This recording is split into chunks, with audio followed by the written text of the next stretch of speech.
Start with very small shifts in how you're talking to yourself. That's what I did. And that's what I do every single day. It's not this massive change. It's what is one small thing that I can do differently? That story of what love meant to you, whether it was pain, whether it was toxicity, whether that was not feeling good enough, you literally cannot interrupt that thought pattern until you recognize that it's there. Welcome to Evolve Ventures, the one place where leaders like you can dependably go to shift your consciousness to unlimited potential. Ooh, I'm your host, Emilia Smith. And I am your host, Bianca Thomas. And we are so excited to have you back on another episode. We hope that you were able to take a listen at our last episode, which was episode number 90, The Science of Love, where Bianca and I got into some story, some crunchy data that's really helpful and going to certainly add on to what this episode is going to be about, which is number 91, how to evolve your definition of love. Bianca and I have been on this love journey so many different times in so many different ways. And we hope to bring what we know, what we've researched, and what we've experienced with our clients in this episode to help you evolve your definition of love. So I have a story to get us started. The other night, actually, let me backtrack it. I have been doing a lot of deep reflection on myself, my own life, my own history with relationships.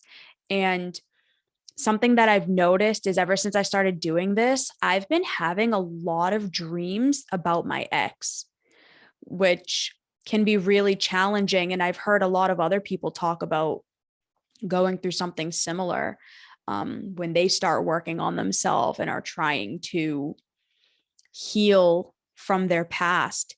And so the other night, I had a dream about my ex where me and someone went to where she was living or staying or whatever the circumstances might have been. And she was with some new partner. That new partner's mom was there. And my dog that we got together that I haven't seen since we broke up was there. And I just remember in the dream, I'm holding my dog and I'm crying and I'm stroking her head, saying, I love you so much. I'm so sorry I had to let you go. I miss you. I'm so sorry. And I just remember in the dream looking in her eyes and just stroking her head and just holding her in my arms.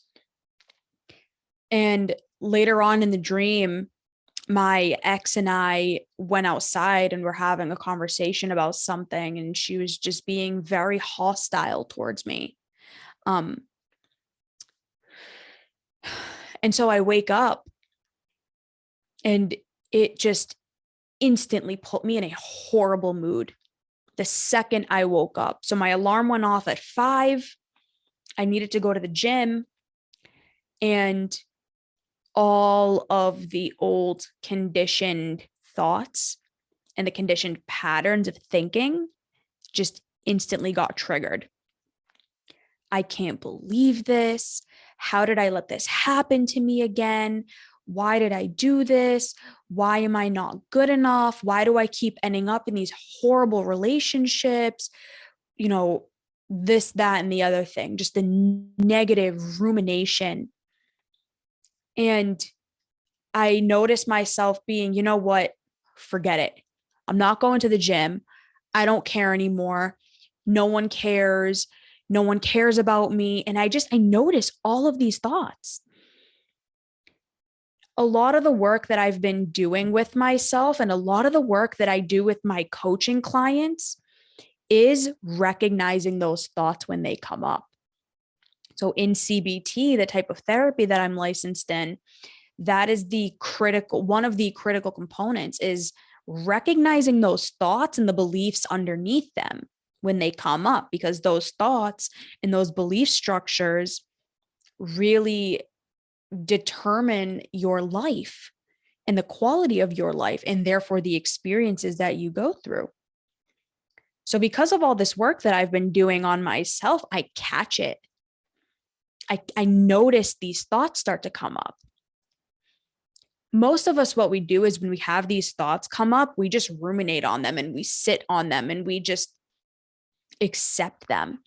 Well, these are my thoughts. This is what I'm thinking. It is what it is. This is the truth. But I knew it wasn't the truth because I've been doing this work. I knew those thoughts were not true, and I catch it. And I'm like, oh, okay. I see what this is. My mind and my brain are so conditioned to being sad because of everything that I experienced in my life and my interpretations, and therefore what I did. It's conditioned me to think about love and think about relationships and think about my ex and what happened in this certain light. So my mind wants to just jump to being sad, jump to this conditioned pattern. And I caught it. And I said, not today. No, we're not doing this. So I noticed the thought, I catch it, I recognize it, I put some like pump up, ratchet, like twerk music. I think that literally was the name of the Spotify playlist. It was like workout, twerk out, something like that, just to like put me in a really like good, funky mood to go do my leg day. And I was able to get myself out of that mood, out of that conditioned thinking pattern, and go have a really solid workout. I think I had like a really incredible workout that day.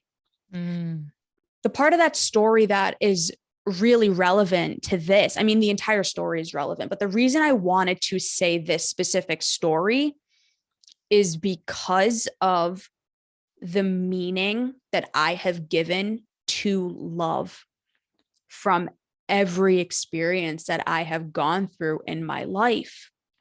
Love meant pain. Love meant loss. Love meant self-betrayal. Love meant toxicity. Love meant a whole host of negative things.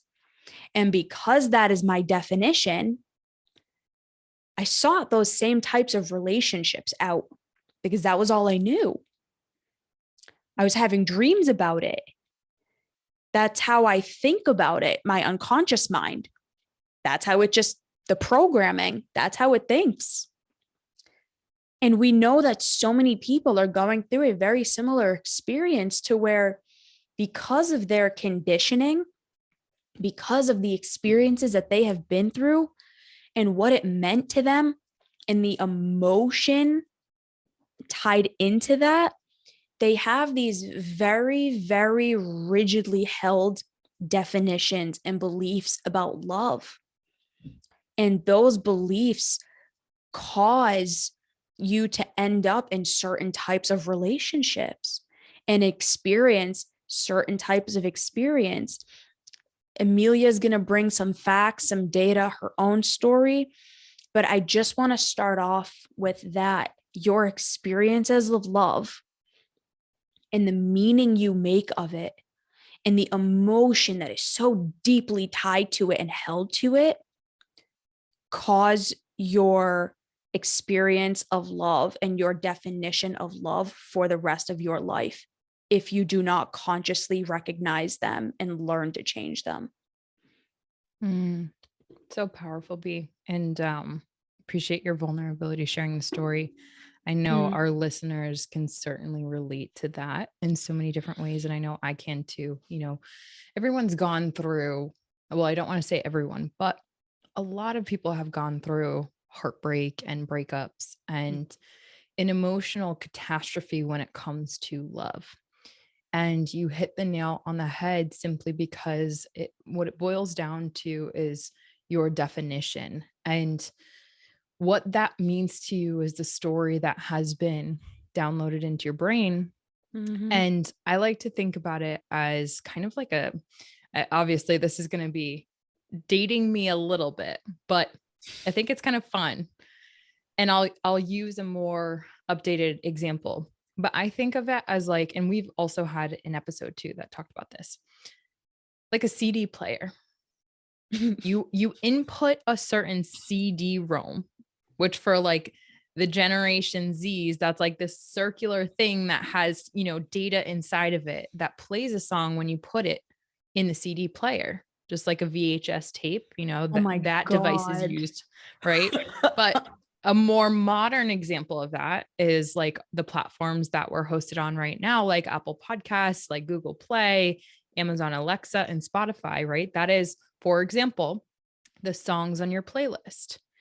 When you press play, those songs will automatically run through, right? Mhm. So you'll be listening to the playlist, and before you know it, you'll be getting to that song that starts to evoke a certain emotion for you.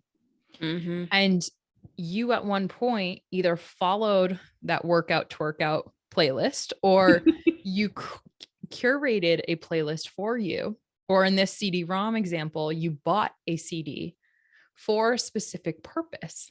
Now, when we grow up and when we experience world, like I've said before, we don't necessarily have a choice in that, right? We're born into a family. We don't consciously kind of curate behind the scenes as an embryo. I want to be born in this type of family with this type of cultural belief systems, with these types of values. And I'm going to be brought up in this type of environment, which has this degree of stress and introduced into it. Right. So Mhm. we don't have the choice over that.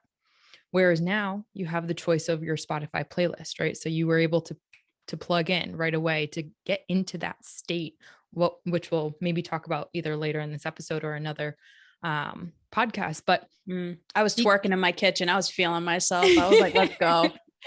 hey, moving your body is one physiological, really positive trait when you are feeling down. But back to that example, like we have these neurological patterns that will be put on repeat, sorry.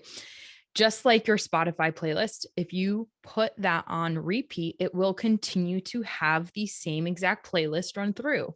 And until you recognize that your Spotify playlist is on repeat for your entire life, you will not be able to, from a neurobiological perspective, interrupt that playlist and switch to another one.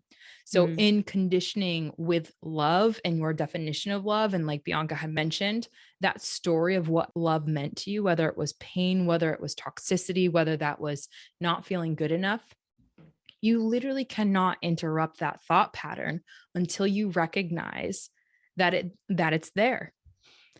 And the importance of that B that you brought forward is simply because our neural pathways are programmed to replay the same exact song every single time. So that thought pattern that you were having, the interruption of that allowed you to change and have an opportunity to choose what that story meant to you, choose what that emotion could do for you. You had a kick-ass workout, and I have no doubt a lot of that norepinephrine and the dopamine withdrawals that you were likely having, right? Go back to our last episode when we talked about dopamine. Those were withdrawals that you were having, and you channeled that thought into your workout, something that was adaptive for you, right? It was productive for who you aspire to be. But the thing is, you had said it, the belief to be able to rewire that with my clients. When I see that belief isn't there, I understand that those neural pathways, their Spotify playlist is not going to change. No. And so, Bianca, I want to ask you a question because I think it will help for this purpose, right? Please do. I've been through breakups. I've had excruciating emotional pain, or I've interpreted that as such, right? The brain doesn't necessarily know. I've said this in a previous episode, the difference between a heartbreak and the difference between you catching your arm on fire, you kicking a pole, like Oh. it equivocates the same degree of registration in the brain as it does some of those examples. And when you have so many different environmental triggers around, whether it be a song or whether it be a thought, it's really hard to interrupt that pattern. So I know you and I do a lot of this work And I know a lot of our clients are benefiting from that work that we're bringing to the world. But what was the actual thought that you replaced this non-serving thought with? Because a lot of people, our listeners included, struggle with that micro moment that we call it, right? Yeah. They don't necessarily believe in their ability to change and interrupt that pattern, meaning switch from automatic repeat on the playlist to let's try a different playlist. Yeah.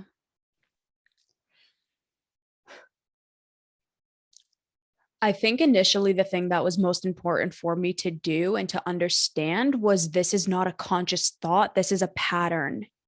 This is a pattern of thinking that my mind has become so conditioned to doing that it just does it automatically at this point.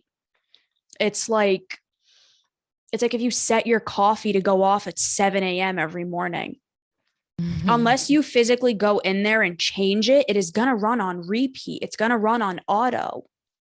And there's so many other examples that I could have used, but that's the first thing that came to my mind because my coffee is actually set for 7 a.m. for when I get back from the gym. Nice. But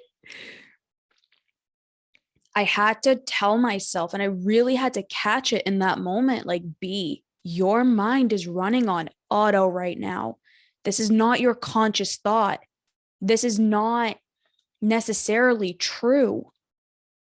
So once I was able to really capture that and be able to tell myself, this is not your conscious thought, this is a pattern, then I was able to change the internal dialogue that I was having with myself. So internal dialogue or self-talk or inner talk or whatever the verbiage that you want to call it. In CBT, it's called internal dialogue. And I had to really change that internal dialogue. And I remember telling myself in that moment, everything you are feeling is based on your past experiences. Your past experiences all happened because you just didn't believe you were good enough. But just because you did that in the past, it doesn't mean that all of your future relationships are going to be the same. It's not true. You can have better. You can do better, but you have to change. And I really remember having that dialogue with myself. And I was looking in the mirror, like outwardly saying this to myself. And this is something that I've actually gotten in the habit of doing. I actually did this today. So I got this from you. I took a magic erase marker, and today on every single mirror in my house or in my apartment, I wrote notes to myself on it. Good. I took it. I know you used to do that, and I don't know if you still do it, but Oh yeah. You have this sticky note in your bathroom. I remember seeing that last time I was there. I was like, "Ooh, what's that say?" Of course. But I went in there and I wrote notes on every single mirror in my house. And I have whiteboards all over the place. And I just wrote the same messages all on the whiteboards. You are a divine goddess. You are beautiful. You are stronger than your conditioning. Don't betray yourself. Don't let go of yourself for the potential of somebody else. Because these are all things that I did. These are all things that I really struggled with. Even the divine goddess part, like, that is so new to me because I've never thought of myself in that light. Again, my definition of who I am.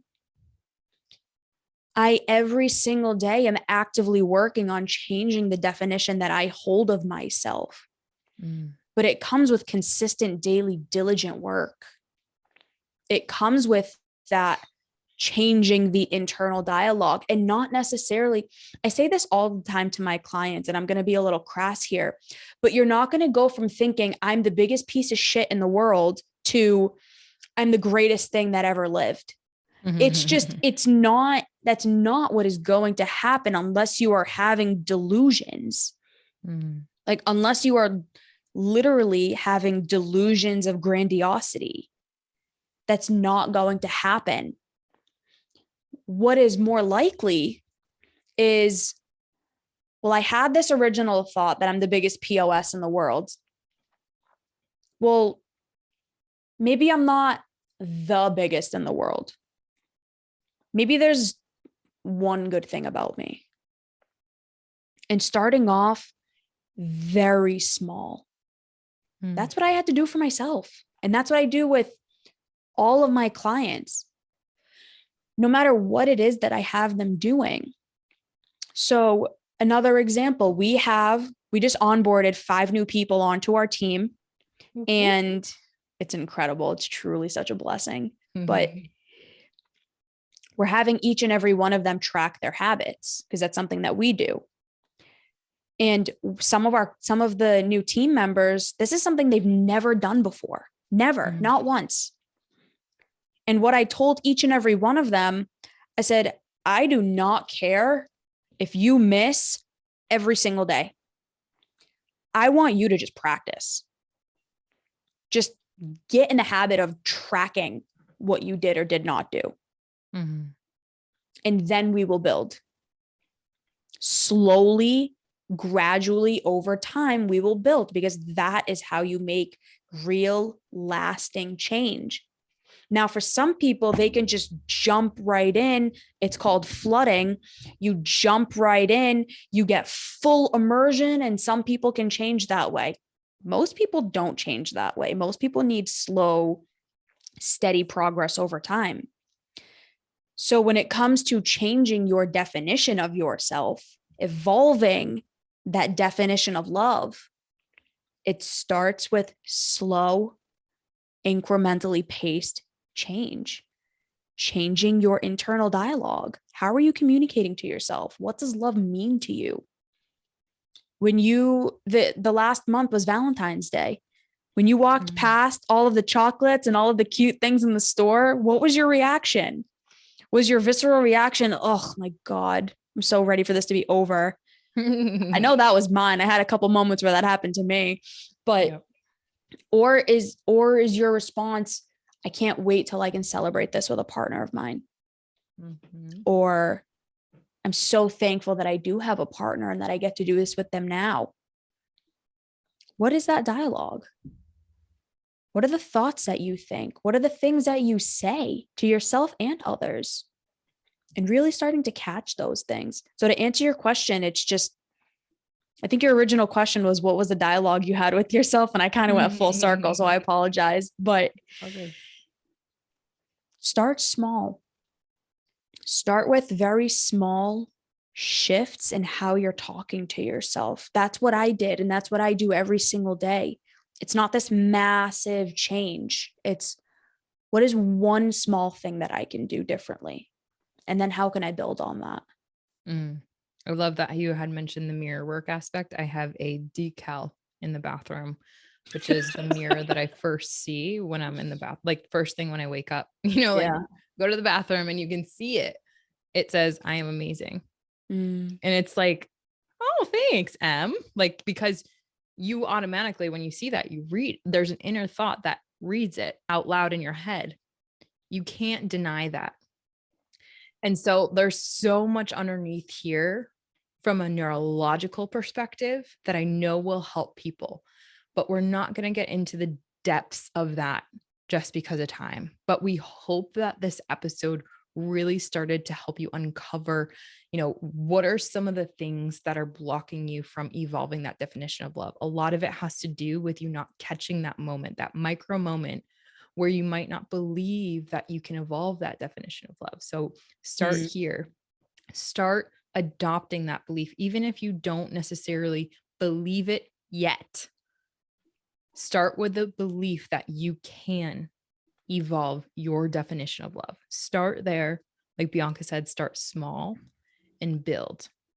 And we have so many opportunities to help you do that and to link arms with people that can help you do that. So, all in all, there's going to be resources in the show notes for you to reference, but in closure, there's so many episodes that Bianca and I have done that we're going to reference to, but B, I want to hear, what are your 3 episodes that you would suggest to listeners that if this episode resonated with them could potentially help them?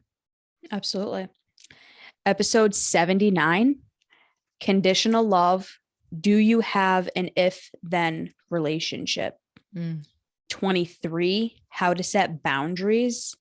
And 32, how self-belief impacts motivation and goals. What were yours? Those were really big heavy hitters too when we were looking, and Yeah. have gotten a lot of feedback from people that's really helped them. So my top three would be 85, how to cut the cords. I know it's really hard, and it doesn't necessarily mean if you're in a relationship, how to cut the cords.